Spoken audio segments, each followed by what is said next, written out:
Wakil Ketua DPR Sufmi Dasko Ahmad mengatakan penangkapan Aziz Syamsuddin sebagai tersangka dugaan suap dan alokasi khusus DAK Kabupaten Lampung Tengah KPK tidak mengganggu kinerja pimpinan DPR.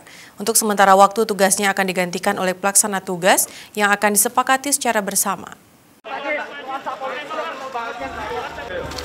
Salah satu Wakil Ketua DPR, Aziz Syamsuddin, telah ditahan Komisi Pemberantasan Korupsi setelah menjadi tersangka kasus suap pengurusan dana alokasi khusus Kabupaten Lampung Tengah tahun 2017.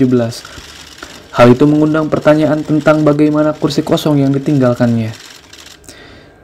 Pimpinan DPR sendiri mengaku kinerja mereka tidak terganggu dengan penetapan KPK atas Wakil Ketua Umum DPP Partai Golkar itu.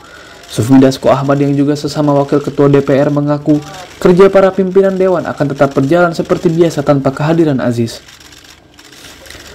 Ditemui di Kompleks Parlemen Senayan, Jakarta pada 27 September, dia menyebut untuk sementara tugas yang biasa dijalankan Aziz kemungkinan akan digantikan oleh para Wakil Ketua DPR lainnya. Karena pimpinan DPR bersifat kolektif kolegial, ada mekanisme pendelegasian wewenang kepada seseorang jika yang bersangkutan berhalangan untuk hadir.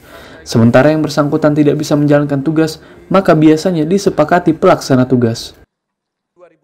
Karena tidak ada tenggat waktu, sehingga kita membuat contingency plan-nya adalah memberikan PLT kepada salah satu pimpinan DPR untuk menjalankan tugasnya. Karena kalau tidak, bisa tugas-tugas yang ada terbengkalai, kan begitu.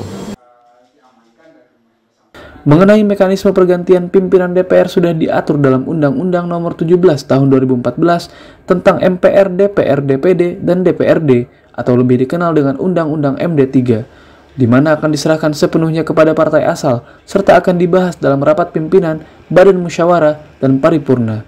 Tim Kantor Berita Antara mewartakan.